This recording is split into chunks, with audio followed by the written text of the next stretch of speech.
Mark Ruffalo! Are you guys excited for Mark Ruffalo? I certainly am. I have admired this man for so long. He's been Oscar nominated 4 times. He's one of the most dependable, most charismatic, and he has so much integrity in not only in his acting abilities, but also in his personal life. And please do not tell this to him.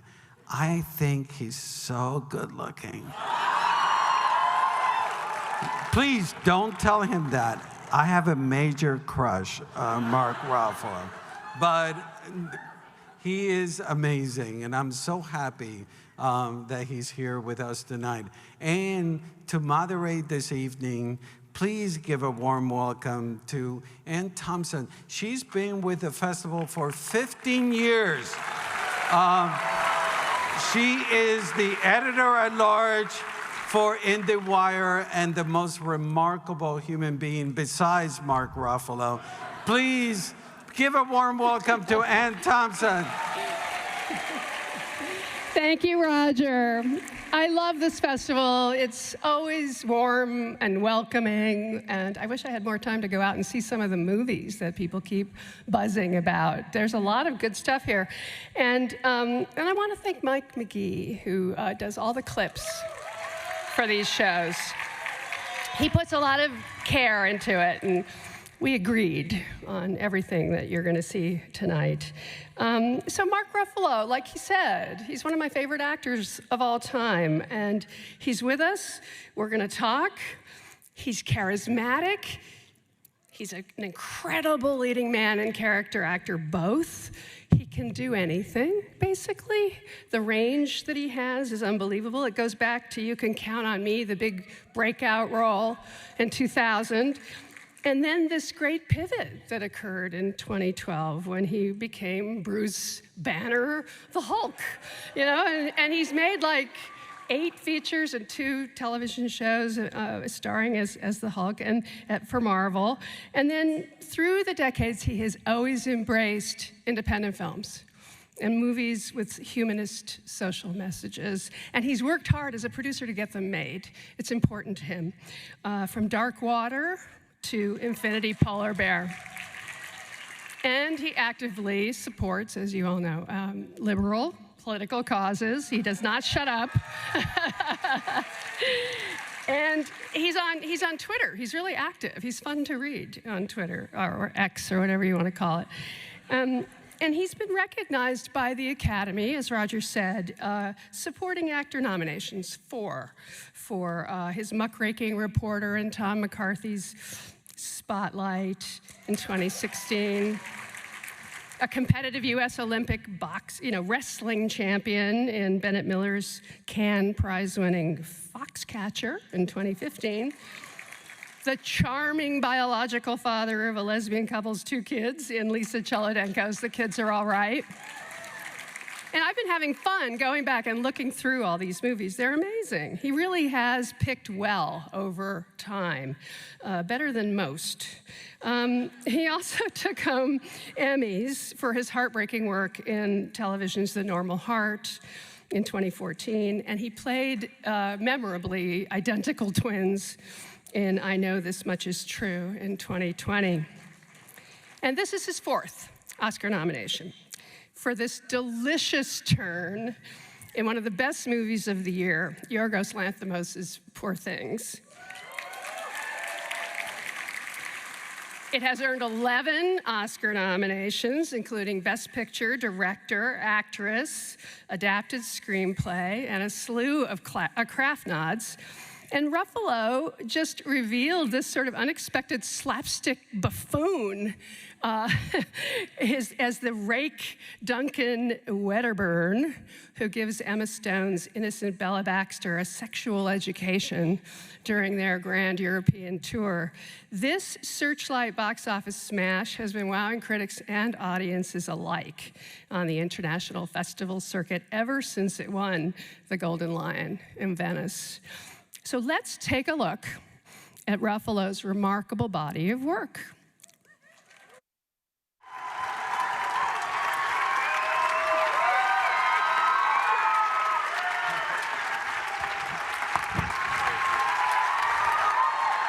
Wow. This is a big house. Holy shit.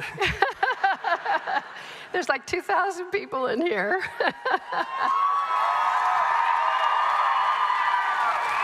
Thank you. So you and I have talked a few times over the years, but I thought we'd go back to the very beginning, to Kenosha, Wisconsin.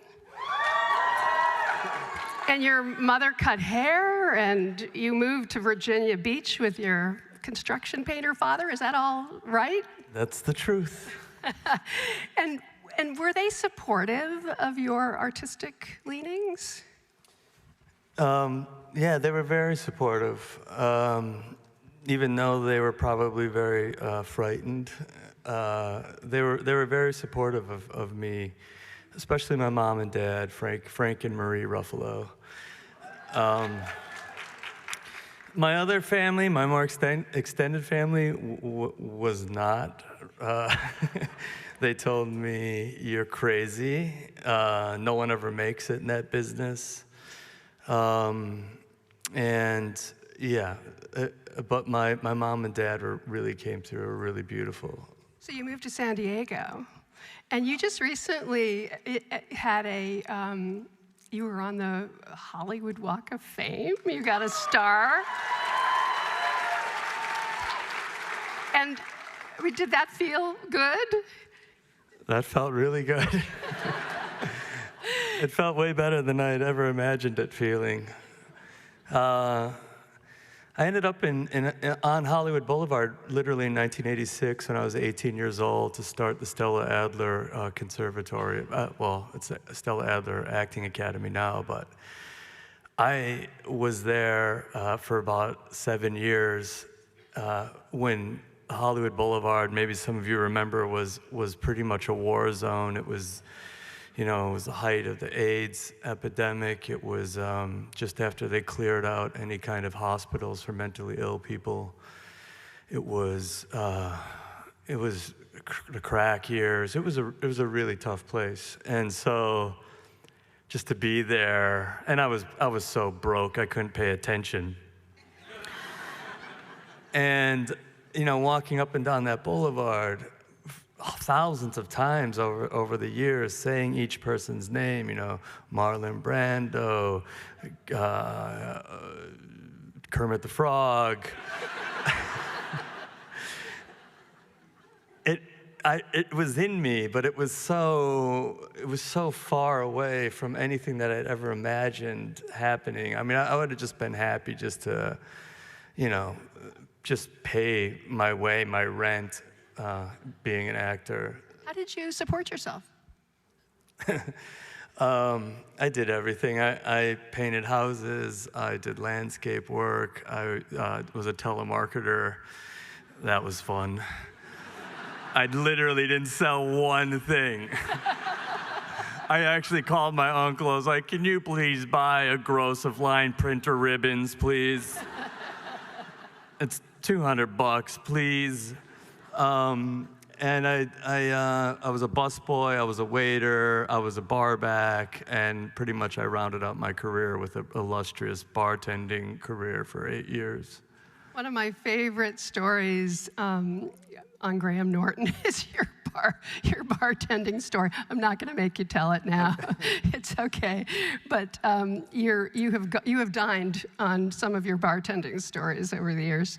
You made about 11 small features before Kenneth Lonergan cast you in You Can Count on Me, opposite Laura Linney, which is a brother-sister drama that broke my heart, like it did a lot of people. Many people know someone who's lost and troubled and can't find their way. What did you learn about acting from Kenneth Lonergan? You started in the theater with him. Kenny's writing is just so specific and beautiful, and there's just such a powerful inner life happening with those characters. And what I really learned was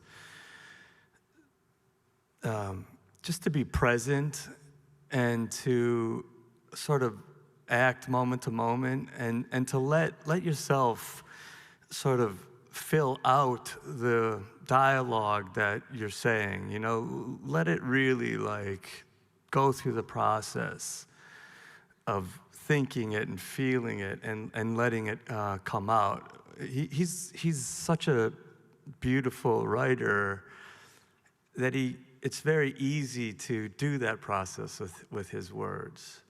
And there's such interesting characters. And so, yeah, I really learned to trust that kind of inner life that was motivating and animating the dialogue. So did you have a strong preference for theater, for film, for television? I mean, is there one medium that is yours? I started in the theater. I did probably, we did 30 plays in the 12 years that I was living in Los Angeles. We had a little 60-seat house theater. And we were all just these kind of poor theater rats. And literally, that's where I thought I was going to be. And that's probably where I'm the most comfortable. Duncan Wedderburn is probably the closest that I've gotten to the same kind of freedom that I have on stage. And but I love it all. I'm just such a I'm a theater. I'm an acting cockroach. I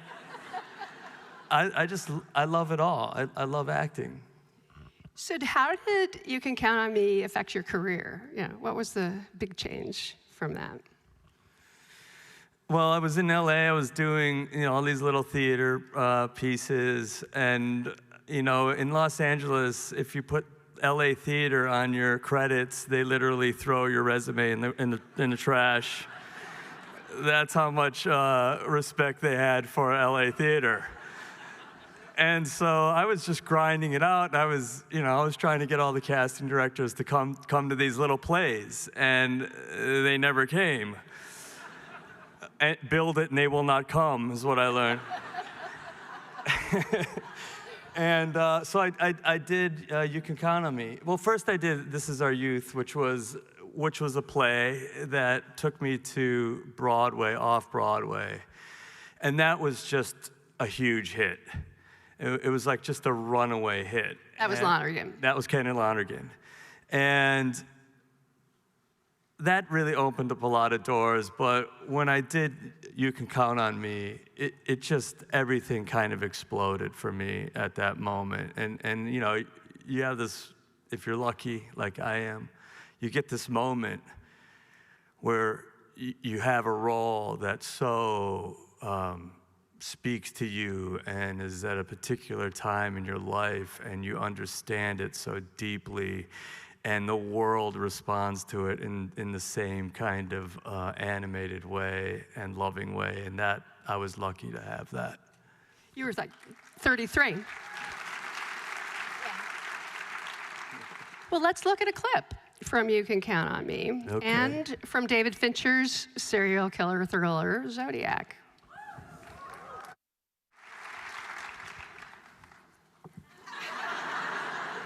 I know, I'm a little nonplussed. So you were a little uncertain about taking the role of the cop in Zodiac. I think I've been uncertain about just about every role. My team calls me Mark Ruffalo.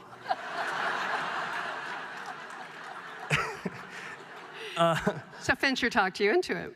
I mean, I had warrants out for my arrest and when I was in my 20s, and so taking a cop role was like the farthest thing I ever saw myself doing. But you did it. And I paid, they weren't bad, they were like parking tickets. You know. Anyone who lives in LA has had a bench warrant. But you must have heard all the word on Fincher, what he's like to work with, the multiple takes and everything. Was it true? It was more true than what they say about rabbits. What was it like? What do they say about rabbits? They multiply. It was spectacular how many takes we would do. And in the beginning, I didn't really know that. I knew that he would yell at people, so I can't handle being yelled at. Like, I just crumble. And so I was scared about that, but I didn't really know about the takes. And it was my first day. I had a long walk and talk with Jake. It was probably 3 pages. He wanted to do it in a oneer. It was a complicated dolly move with a crane arm. And we're like on take 45. And I'm just like, dude, you suck. He hates you. He like knows you're a fraud. And at one point he leaves the monitor, he's like coming straight for me, and I'm like, yep. I told him Sean Penn would be better in this role. I'm gonna get paid anyway. And he literally he walked straight toward me, he walked past me, he moved a background artist literally 2 inches, turned around, walked back, patted me on the shoulder, and went into his perch. And I was like, oh, he's a full frame director, and I just happen to be about 10% of that frame. So it turned out okay.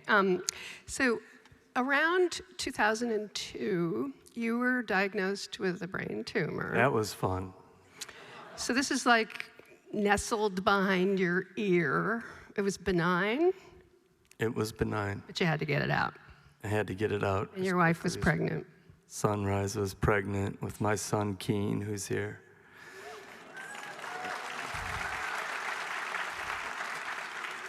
Hey, son. And yeah, it was really scary. And when I had it removed, I woke up and my face was partially paralyzed, and then just over the course of 8 hours, it just was totally paralyzed on the left side of my face.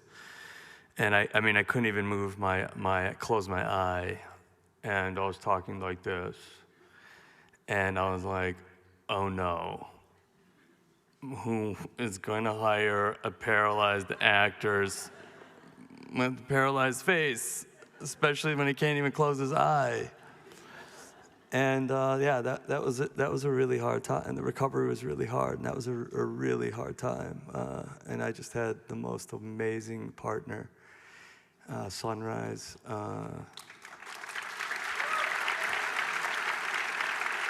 It wasn't easy. It wasn't easy for either of us, and yeah, we all got through it. Yeah, and you recovered completely, except for maybe a little hearing loss. Is that right? I lost my hearing. I did make a deal with if there's an entity that's greater than us, and it was like, dude, you could take my hearing, but don't take my kid's father. And that's what happened. The moral of that story is to be careful what deals you make. I probably could have got away with less. So another cool movie that you made during this time was The Brothers Bloom, which is Ryan Johnson's follow-up to Brick, and it's this really fun, I don't know how many of you have seen it, but it's a twisty, entertaining con man movie with you and Adrian Brody and Rachel Weisz. But you went up for one brother and wound up playing the other? Something like that. I think I might have thought I was better for a part that had already been cast with a pretty sizable star.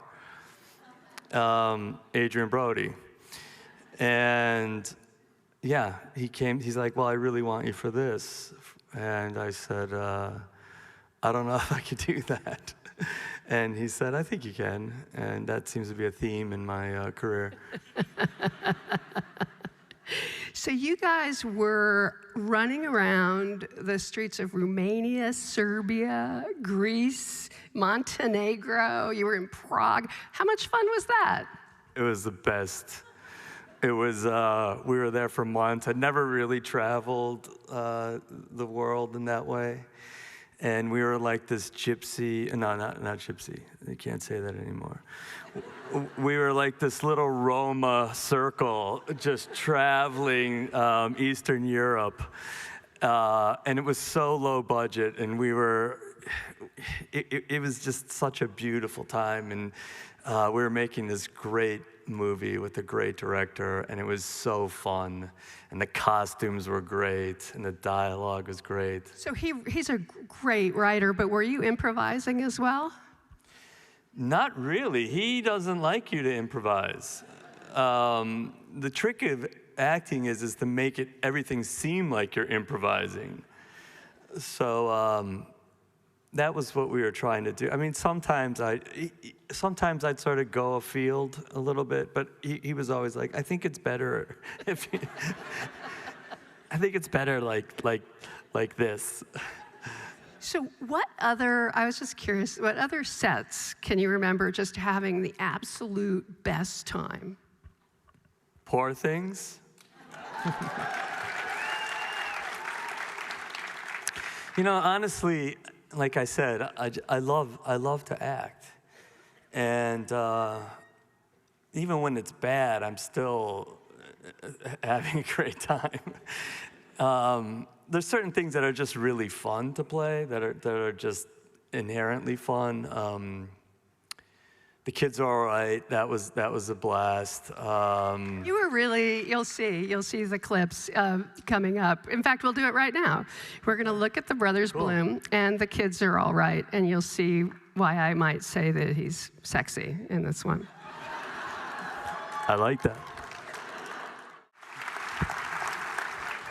So in The Kids Are All Right, two teenage kids of a lesbian couple track down their sperm donor dad, and then there's a great scene where you are going over to meet Annette Bening and Julianne Moore and the kids for dinner, and you start out charmingly. But eventually, as you can see, you become less attractive, but yet you remain sympathetic.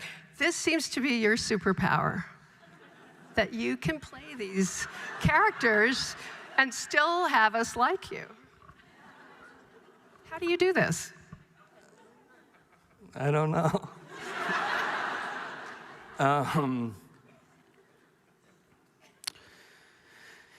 I guess I end up loving these people. I know that, you know, it's like, you can't really play them if you love them. And we all know, I mean, these are the people, these kind of marginalized people that are like, you're just shaking your head at them. It's like watching a train wreck. You know it's coming. They're built for it. And just there's still something so innocent in it all. I mean, he really does think that he can be with her. Yes.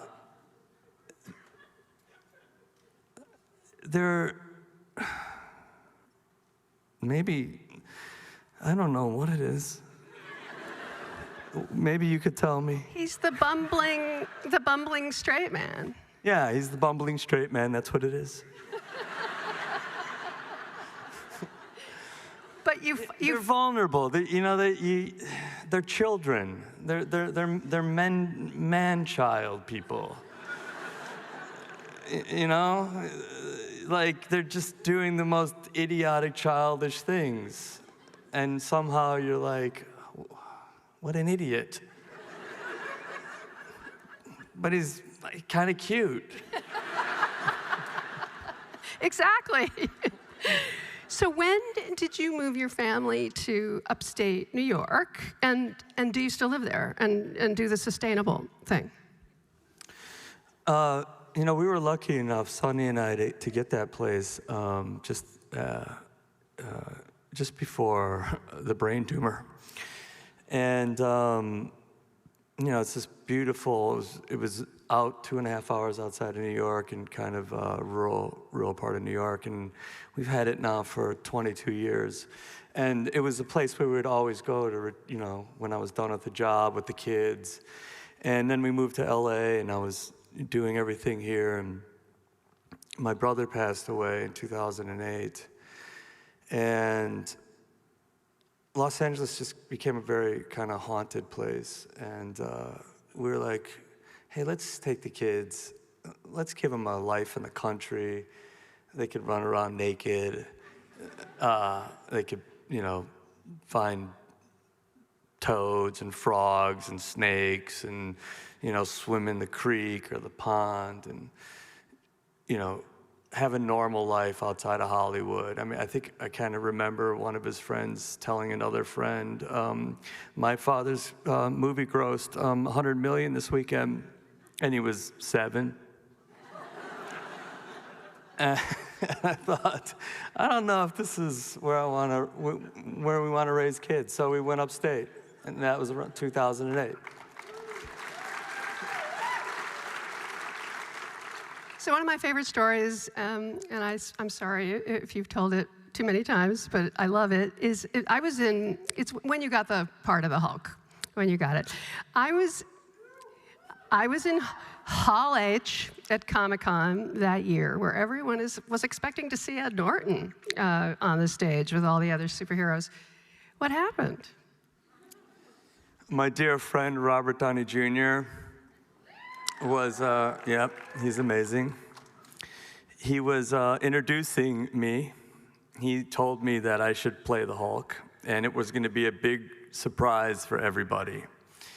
And he said, and now, reprising the role of Bruce Banner, Mark Ruffalo. And they all went, ah, huh? And I think the word reprising, which meant returning playing again, which meant Ed Norton, kind of threw them all off. And so my big reveal was completely botched. And my stepping onto that stage was a huge disappointment right off the bat.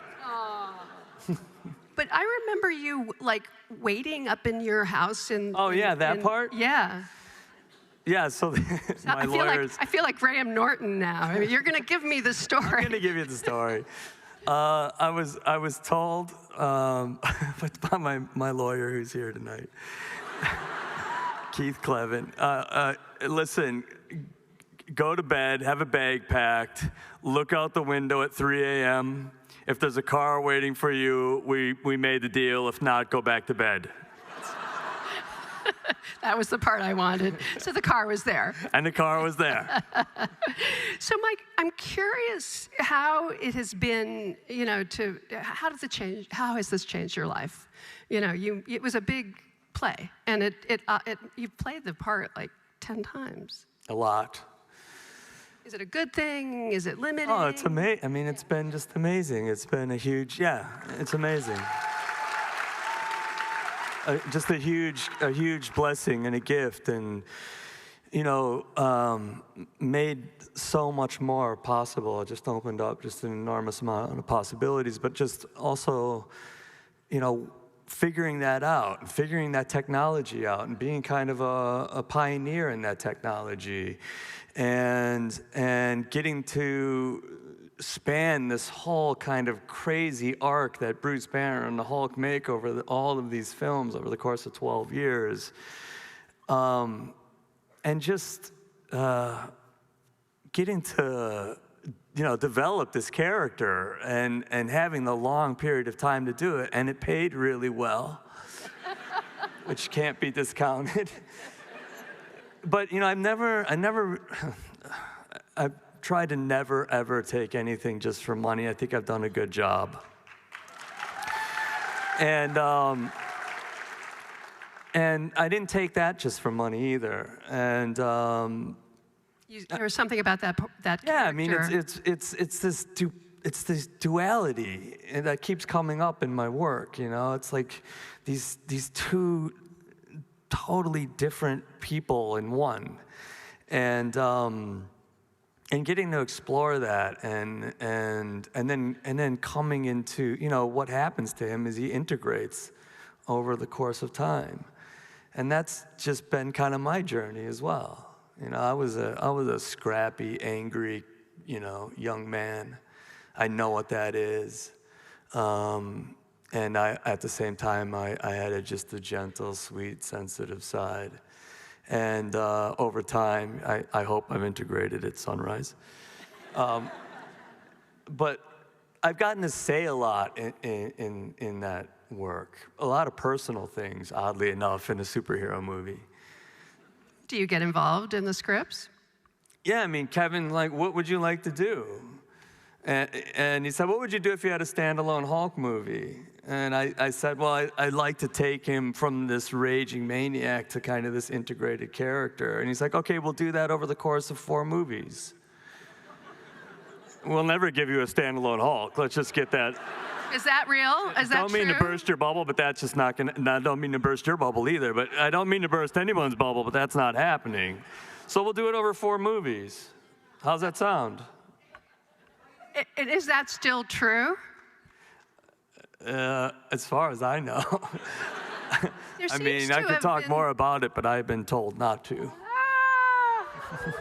But you have Captain America: Brave New World. That's next, right? Yeah. Yeah. In 2025. And are you allowed to talk about that? Yeah. Okay. It's going to be great.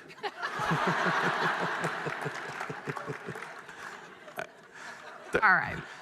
Guess what we're going to play now? It's Barry's looking. They literally have like a drone that follows me. Follows me around. My phone right now is recording all of this.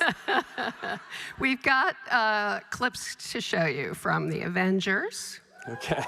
And Infinity Polar Bear. Okay, these are 2 opposite ends of the spectrum. I love that movie.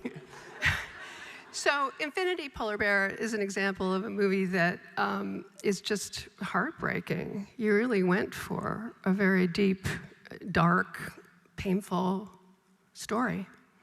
I think it's funny.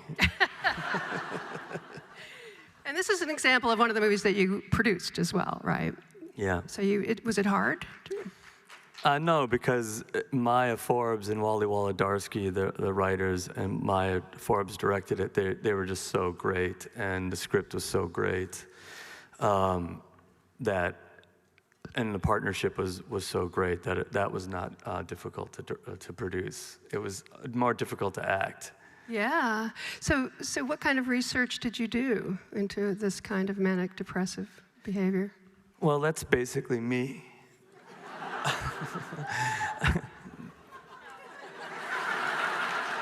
There's more manic people here than you'd imagine.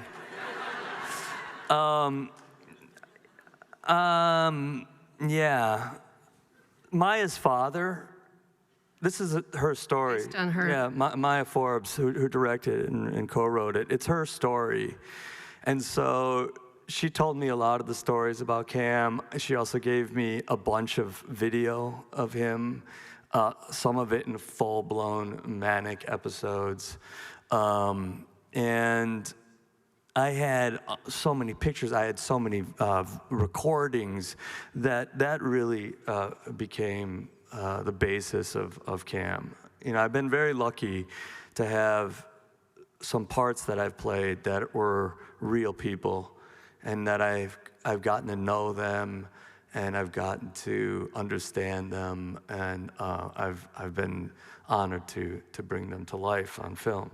And Cam was one of them, but he had passed away 15 years before we did it. But sometimes I have dreams that I use in my work, and that's weird, but I had a dream that Cam came to me in this dream. He's like, in that scene tomorrow, I think you should do some karate moves. And I woke up and I was like, oh, okay.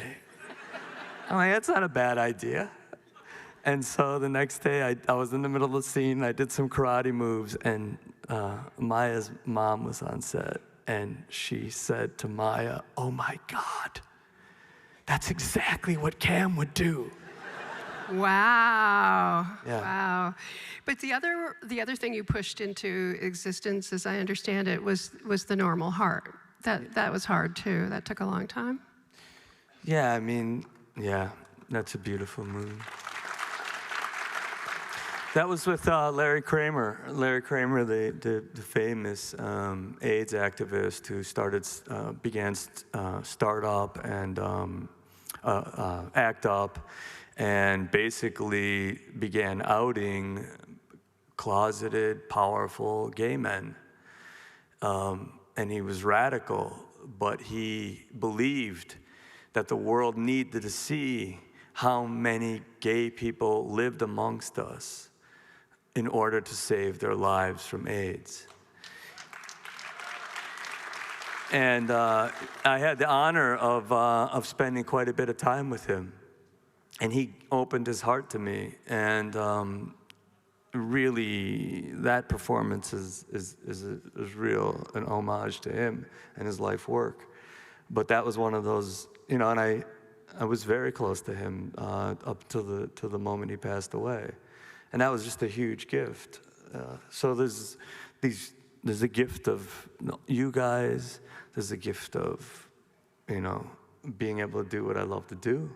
And then there's this other gift of getting to see and experience people like him and worlds that most of us will never be able to be invited into. And people invite me in such a deep way that they bare their souls to me. And that's another beautiful gift, too. Definitely. Thank you. Thank you for doing it. Yeah. Well, Bennett Miller's Foxcatcher is another, it's a true story. So this is one where you had to bulk up and wrestle Channing Tatum. And I mean, were you confident about this one? No. I mean, I was a wrestler in high school, so I thought, well, I'll be able to, I'll have that down, and then I found out, well, I used to wrestle as a righty, so every move is from the right side. And Dave Schultz, the character I was playing, was from the left. So not only did I have to relearn, I had to forget everything I knew and then relearn it all again on the opposite side. And it was about 4 months of training for that. And Channing Tatum and I both want to be the dominant male, which spelled a lot of trouble for me. Seeing how he was like 30 pounds bigger than me and stronger than me and about 15 years younger than me. So I just kept getting hurt. You also got the world's worst haircut. I did. I had a terrible haircut. So we're gonna jump right into the clips for Foxcatcher and The Great Spotlight. Oh, cool. That made me cry. That's about why as you got real as it nominated. gets. Yeah, thank you. Yeah, that was a horrible story. That was about as real. I mean, that's kids. Those are kids. And what happened to them was horrible. And we were right in the middle of that story and right in the middle of their lives. And the truth is, it could have been us. It could have been anyone. So was that character, just holding all of that emotion in him for too long, and then it exploded? Yeah, he's a journalist, and so, the rule of journalism is not to get emotionally involved. And this guy was a consummate journalist, but what he was experiencing was so big, and what they were all experiencing was so big, and what they were uncovering was so big, and it covered centuries, and it was the Vatican. It was one of the great superpowers of the world. And it had been covered up for so long that they were in a pressure cooker and they're up against time. And that scene is that sort of exploding. They were so desperate for justice, and it was just always out of reach. And that scene is Mike Resendiz. I mean, that scene happened. So were you working with a lot of transcripts? I mean, how did you know? The writer was Tom McCarthy. Yeah, Tom McCarthy and Josh Singer, who's up for an Academy Award for Maestro. Yep. They just put so much time into that. They knew they had to get it right. They had all of the transcripts. They had all of the recordings. They poured through it countless hundreds of hours because they knew how big a story it was, how important it was for the movie to get that right, because if they can find one mistake in a movie like this, they will take the whole credibility of the movie down based on that. And so it had to be as airtight as that story was. And it was. Bravo. And it changed the world. That movie changed the world. That movie created laws. It forced the Pope. It forced the Vatican. It forced the American Catholic Church. It forced the European Catholic churches all throughout the world. That movie changed things for the better for these people. And there's one here in particular who lived through this that we know about, an important person here at Santa Barbara. And that's the power of cinema. You know? I mean, that's the beauty of it. And when it wins Best Picture. And it won Best Picture. So in a similar vein, you worked very hard to get Dark Waters made, which is all about the DuPont poisoning scandal. And you got some amazing people to work with you, Todd Haynes, Ed Lachman. You created this extraordinary sense of corporate dread, you know? And you played a real guy. So talk about that, how you got that made, and what the changes were that resulted from that movie. Well, I have some of my team here today.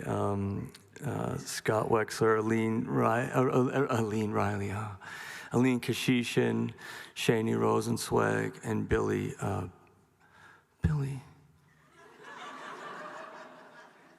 I just had one of those moments.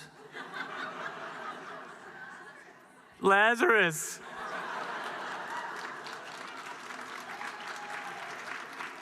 It happens to all of us. Anyway, they were all almost at the same time. This article came out. I'm so sorry, Billy. At the same time, this article came out in the New York Times Magazine by Frank Rich, his son. Nathaniel Rich.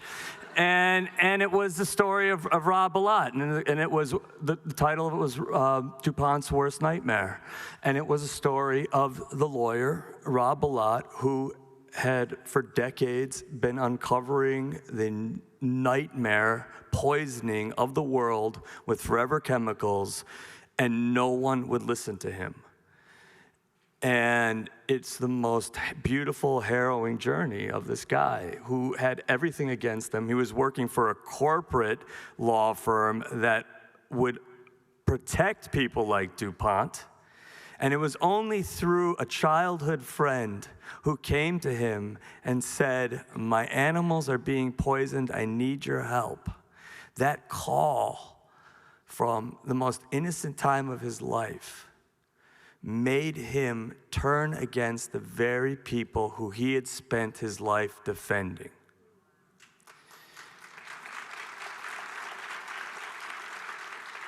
One in a million, these people like this. But these are the people who change the world. And I read that. They sent it to me, and they said, this is right, and you should be making this. And I read it, and I said, I should be making this. And we immediately tried to get the rights for it, and we joined up with Participant Media, and we got a script going. And then I asked Todd Haynes, because of SAFE, to come in and direct this movie, which was a total Hail Mary, because he does not work with men in movies. That's true. Yeah, and he did it, and I'm just so proud of what we made together. It actually did well. It got rave reviews, and it did well at the box office too. And it did. It was #3 on Amazon for like a year. I mean, it was all up in the top 3. So, and that movie changed. You know, I was in Capitol Hill 2 weeks ago testifying with the EPA and families who'd lost, you know, a family who'd lost their teenage daughter to liver cancer caused by forever chemicals, another woman who'd lost her husband from a tumor caused by forever chemicals. 4 families who all lost people from forever chemicals, from all the diseases that they're related to. And finally, we're going to get regulations passed that the EPA is known for 30 years and done nothing. And finally, because of this movie and Rob a lot, really, what was that? Yeah. Sister. For the people. Let's look at the clips from Dark Waters and Poor Things. Poor Things is coming up. I love this guy. He's surprised. He's horrible. So this one scared you more than most, even, right? Why? I just had never done anything quite like that. I mean, I was skating around it, but never, I hadn't done an accent like that. I hadn't done a period piece. I've been playing Crusaders. I've been playing the opposite of that guy for a while. You've been a naturalistic actor. And I've been a naturalistic actor. And all of those things just started to feel incredibly oppressive to me. But I still wasn't ready to make the leap away from it. It's a very theatrical part. Well, it's really reminiscent of, like I said earlier, I've had a lot of theater friends reach out to me and like, listen, I've loved your work. I love it for such a long time. But to see you go back to that kind of playful, physical comedy that's so daring and broad was so exciting to me and reminded me so much of our lean days when, you know, it didn't matter. So there was this sort of 3-week playful rehearsal period. How did that feed what you were able to do and maybe give you confidence? We had this incredible, we never have a rehearsal. I mean, you're lucky if you have a read-through in a movie. We had 3 weeks of rehearsal, and it was literally all we did was do theater games and make ourselves look like the biggest idiots you could possibly look like in front of each other. I mean, we were doing interpretive dancing, both forward and reverse at 60 frames a second. We were singing, we were rolling around on the ground, we were puppeteering each other. It was ridiculous. But somehow it ended up in the movie. It was all in there. Like the dance sequence, for example. My favorite. It's so good. Too bad we can't show that. It's one of my favorites too. It's that we choreographed, but it was also in the spirit of that play, and that playfulness, and that sense of playfulness creates a sense of freedom and a space for you to feel free to explore and safe to explore in. And you know, this is a very physical movie, especially for Emma and me, and we needed that. And Yorgos, in his just infinite wisdom, yes, he's knew how to lead us that, but never let us be in our heads. He not once ever gave me a note about the character. We didn't talk about the script. When we read it, it was after 8 hours of playing games. We'd read 10 pages, close the book, come back the next day. Wow. And during the course of that, we're trying on costumes and hairdos and playing with the accent. And so it was all sort of working together. We just weren't approaching it from our heads. We were approaching it from our bodies, the relationship we were creating with each other, and this beautiful, hilarious script. So did Lanthimos ever say to you why he wanted you when he was sort of trying to talk you into doing it? No. I have a theory. Okay. It's my superpower thesis. Okay, let's do it. It's the same thing. It's that you can make us feel sorry for this dissipated asshole in a way that no other actor ever could. I mean that. Maybe the idea that there's something gentle and decent inside of you that will always come through. Thank you.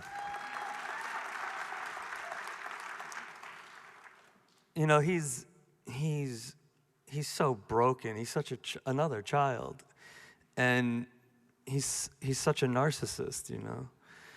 But when you tear away the layers of all of that projection and falsity, is probably the most insecure, damaged people, and we got to see what we're seeing on the world stage. In a comedy, but they're paper thin, you know? He's paper thin when it comes down to it. And maybe it's that we see him for the nothing that he really feels he is that gives us sympathy for him, maybe a little. I don't know. It's plausible, or just what you said. Now, when he comes crawling back to Bella, you know, in the rain, it's just, it's great. It's such a great part. It's the best part ever. So what do you have coming up? What's next? You've got some TV series. It looks like Hal and Harper.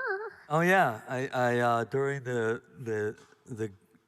during the Screen Actors strike, SAG was encouraging actors to go out and make independents so that we could show the studios that it could actually be done. That, right?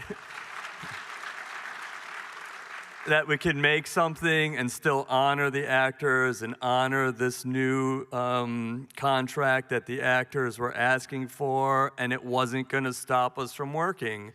It was doable. And I really believed in that. I think, you know, what we need competition in the marketplace, and by making great independent films, it makes the other films better. And it lets other people get involved that normally wouldn't get a chance. So I did Hal and Harper, which is we did 10 episodes, 10 half-an-hour episodes for $5 million, which is impossible. And did you sell it? Not yet. They're still cutting it, but the idea is to sell that. So it's never been done. There's never been an independent television show ever made that was taken to market. So that's Cooper Raiff. Cooper Raiff, who did Cha-Cha Real Smooth. I don't know if you saw that, but he's a beautiful young filmmaker. So that was his idea to sort of, make a co-opt for filmmakers to make projects, and everyone had a piece of it if it sells. And then I'm going off to do Brad Ingleby's next film. He did a next TV show. He did Mayor of Easttown with Kate Winslet. It's really good. And Jeremiah Zager, who did Hustle, directed Hustle, is going to be directing that. I look forward. Thank you. forward. But now is the time I would like very much to introduce Emma Stone.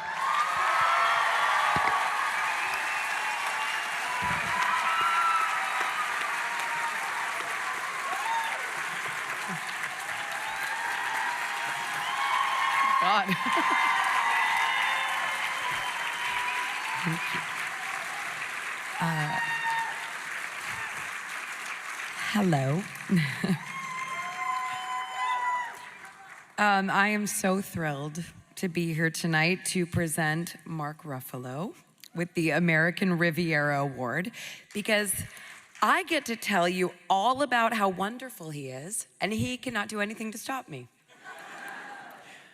One of Mark's many superpowers is his immunity to compliments. And so I truly hope having this time to shower him with praise and hold a mirror up to his lovely face just might get through to him how beloved and appreciated he is. So that is my goal. So here we go. Okay. This award celebrates an actor's contribution to American cinema. And Mark's contribution is extremely significant. In fact, when I Googled how many films has Mark Ruffalo been in, the answer was at least 57. But when I began thinking of all of his roles, I knew exactly where to start. The moment I first fell in love with him as an actor, when I saw You Can Count on Me. That film is unequivocally excellent, but there is a scene where Mark's on the front porch. He knows this because I've talked to him about it a million times. There's a scene where Mark is on the front porch and a moth happens to land on him as he's talking, and it's accidental, but he incorporates it in his performance so effortlessly, that it made me think about Marlon Brando in On the Waterfront and his improvisation with the glove. And both of those scenes are so captivating. And Mark just blew me away with his charisma and his talent. This awe of all that is Mark Ruffalo continued to grow as he charmed and bumbled his way through 13 going on 30. Kept me gripped to the screen in Zodiac and Spotlight. Almost convinced me that organic food was sexy and the kids are all right. And then ripped my heart out and stomped all over it in Foxcatcher. Mark has that rare ability to marry pathos with comedy.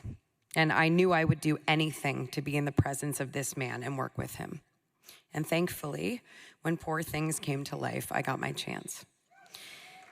The character of Duncan Wedderburn, as they were just talking about in Poor Things, is debaucherous, lecherous, and treacherous.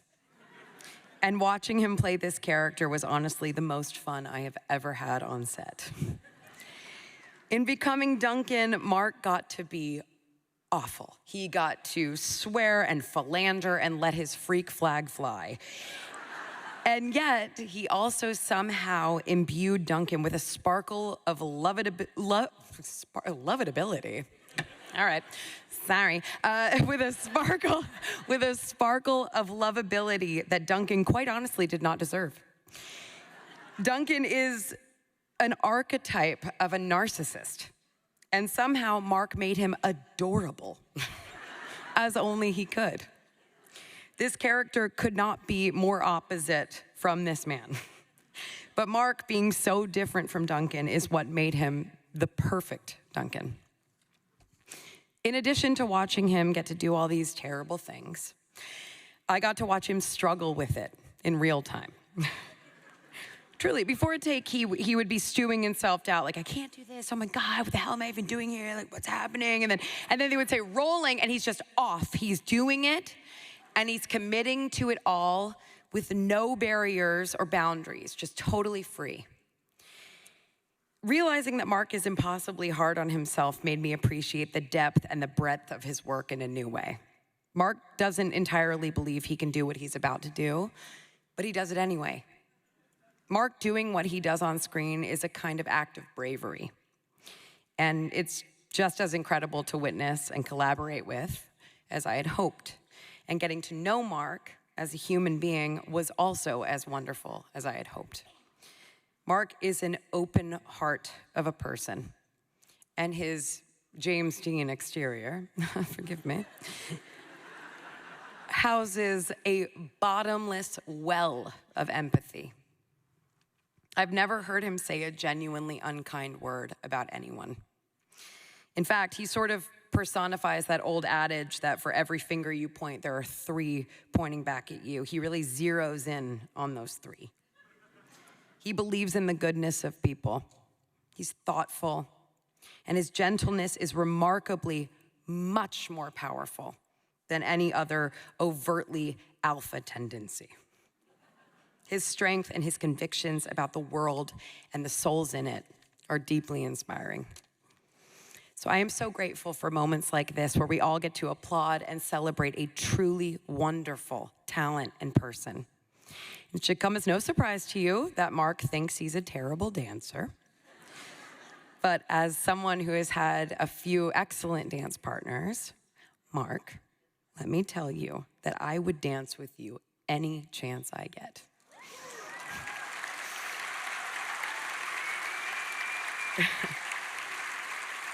It is my profound honor to present the American Riviera Award to the one and only Mark Ruffalo.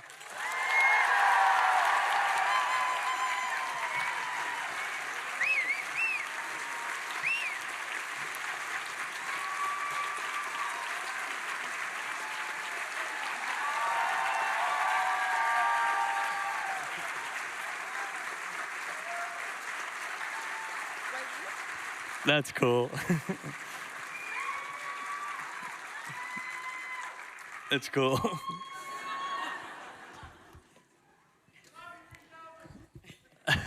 Love you 3,000. I'll keep smashing. If they'll let me. Hold on. Oh God, just so dirty. Emma. That was the most, I mean, come on. That was the most very humbling, totally true.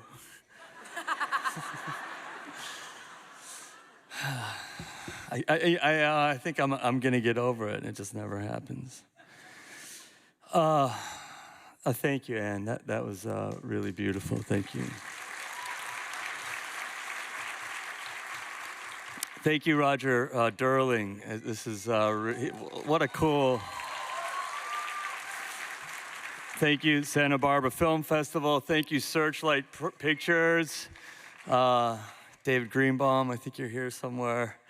And Yorgos, who's not here, but if he was, I would be really anxious.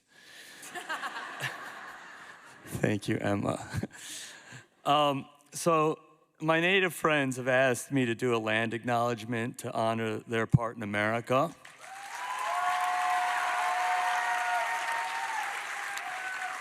We are on the ancestral lands of the Chumash, where 27,000 native people once lived here. So I want to thank them for hosting us in spirit tonight. Just so we get started in a good way. It's such a sweet honor. Thank you. I mean, the whole evening is just very sweet. Even the people out front waiting. Every once in a while, a part comes along that makes you rethink everything you are, everything you've done, and can open up something inside you that you didn't even know was there. And you get to do it with the most talented people you had dreamt of working with, and then suddenly they appear at the later part of your career. I'm still waiting for that part. Did you like that? She's got the best laugh in the world. You're, Emma, maybe in your next one, yeah, something broad and funny and pathetic for me. I'll wear a corset. Seriously, this has all really been so unexpected at this point in my life, and it's been just just this joyous experience for me. You know, I got a star on Hollywood Boulevard a few days ago. Kermit the Frog was like 4 stars down. I got nominations, Academy Award nominations. I'm getting the Riviera. I got the Riviera Award. I've gotten some really nice loaner clothes. I mean, life's good. It's really good, and I'm at an age when so many people that I've known and loved are leaving this earth, and it just makes me enjoy this all in just such a different way than I could when I was younger, and I'm just grateful because I know now that life is just this beautiful, fleeting gift, and that this world is just full of untold suffering. And it's just, by feeling that value of our own lives, it actually gives us greater capacity to feel the value for other people's lives.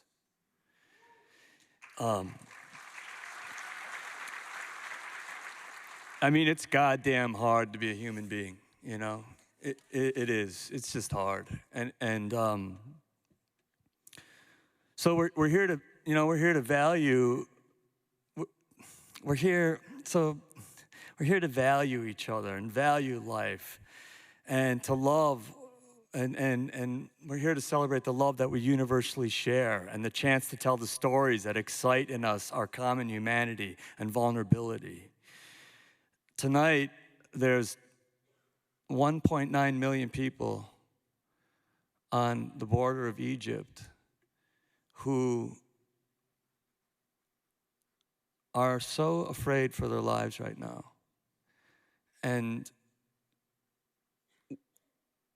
why it's happening is equally horrible for the people in Israel that were lost. But we can't bomb our ways into peace. And we can't act like what's happening isn't happening. It just doesn't do us service.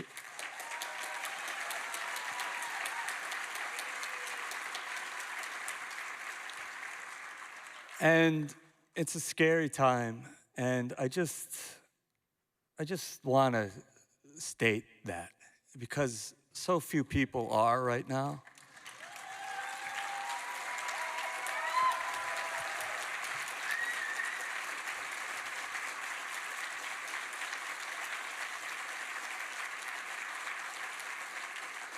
And we gotta, you know, connect to our humanity so that we can all be more human. And so I thank you. This is a great honor to be here tonight. It meant so much to me. And Sunrise, I love you. I'm really looking forward to the next half of this journey. And my family, I'm so grateful for you. And thank you. Thank you for this. I really appreciate it.